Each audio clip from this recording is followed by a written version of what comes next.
Hello, this is Jamie Lindow, and we're going to be talking about wider doors, taller doors that people are using for boat and RV type of units. This door behind me is a 977 door. We're going to be watching one being installed. And this door can be like 11 or 12 feet wide by 14 foot tall. This door can be wind rated or not wind rated, with chain horse and not chain horse. A lot of people look to use these types of doors, or standard mini storage type of door, because A, they're less expensive than a conventional sectional door, and also they use the exact same latch situation, so it makes all of your locking and overlocking situations the exact same. So we'll get started in watching how one of these doors is installed. In this building, Jamie is installing the door brackets onto mounting plates.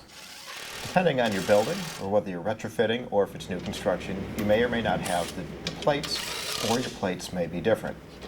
Next, the brackets and the plates are installed into the door jambs. Jeremy Beck is going to show us how to determine how much to trim from the door axle. So we measure how much room we have from the panel to the edge of the door jamb. We got about 6 inches here. Our door curtain takes about 1.5 inches of that. We give ourselves a little bit of play. This is about 4 inches total of pipe that's we want to allow against from the edge of the drum.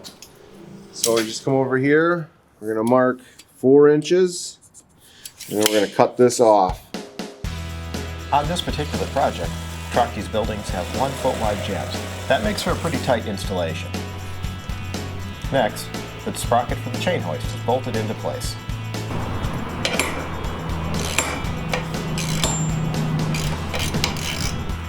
The chain hoist connects to a gear reduction unit set either to the side or below the door. In this case, you are seeing the chain reduction unit which attaches to the axle. Another version of it is available, which can be mounted below the door. You have some flexibility in how this is mounted. Here you see an example of what that gear reduction unit looks like when mounted below the door.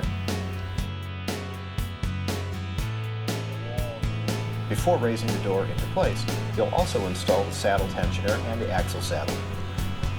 On these parts, you'll notice that there is an indicator pointing to which way the wall should be facing. Now we're ready to raise the door into place. Our team is positioning the door on a pallet. We're going to raise the door up into place, being very careful to not hit the door header or the building trim with the lift. The door is placed diagonally on the pallet so it can make it through the door opening. Then it gets straightened out once it's in the building. Another option is to contact your Trac-Rite representative to acquire one of our special cradles. For jobs with lots of doors, this is a handy way of raising the door up so that you don't risk hitting the header with the lift.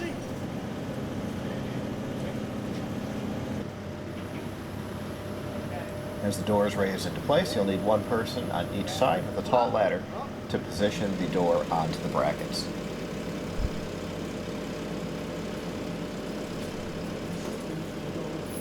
The door guides for the 977 are a little different than the 944 guides. They don't have pre-punched holes for the door stops. You'll field locate these, measure the height of your door, and determine where you want your 977 door to stop. Then, drill holes in the guides and use the carriage bolts to bolt the door stops into place. Fasten it very loosely. You'll tighten it in a later step. Use the pliers to bend out the tabs at the top of the door guides. Next, install the door guides. Fasten it starting at the top, and then we're going to bring the door down before we complete the fastening process. Before running the door down the guides, it will be rolled backwards to add tension to the spring. Consult your installation manual for the correct number of turns for your particular door size. After you've reverse rolled the door to set the tension, then you will cut the packaging straps off. It's important that before doing this that you and your assistant are ready to assume the pressure of the door and pull it gently down into the guides. Once the door has been rolled past the stops should now be tightened. Now install the keepers onto the bottom bar of your door. These components keep the door bottom bar from sliding up past the stops. Once you've got the door stops installed, bring the door down further and check the clearance on the side of the door. Wiggle it side to side. It should be able to move about 1/4 inch in either direction. Now you can fasten the guides completely to the building.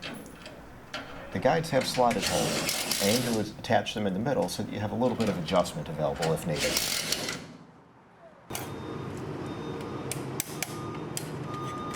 For all doors that include the chain hoist, it's recommended to also install the tensioner at the bottom. This keeps some tension on the hand chain. The reason we do this is because without this tensioner, it's possible for the chain to jump a cog at the top. That causes the door to jam. This tensioner can be attached either to the floor or to the building, on the wall or next to the guide. You've got some flexibility in how you install this. Here you're seeing Jamie removing the bracket and reinstalling it so that it can install to the wall. You can adjust the length of your hand chain by using pliers to bend any length and remove as much of it as needed and then reassemble it.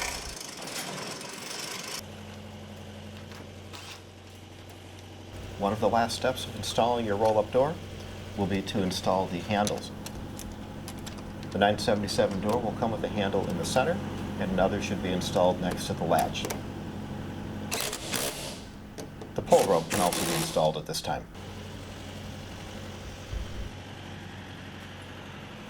So a properly tensioned door, you want to be able to basically lift up about chest height, and with one push you can get it all the way close to the top. You don't want it banging or slamming into the top stop. That's definitely not good.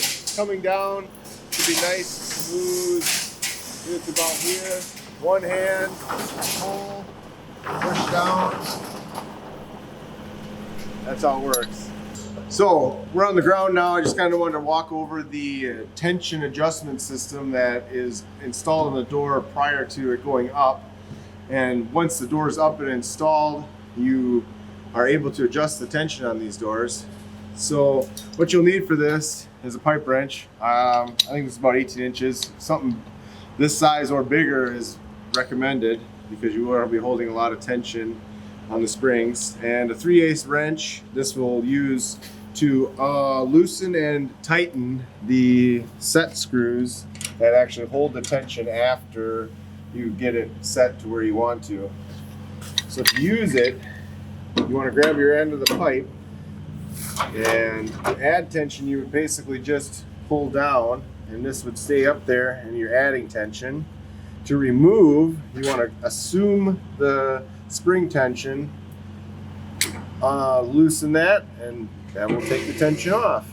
Make sure all the set screws are loosened when you do this, but when you are done, you want to make sure to go back and tighten everything up, including the chain hoist. That will make sure that for the life of the door, you don't have any springs popping loose.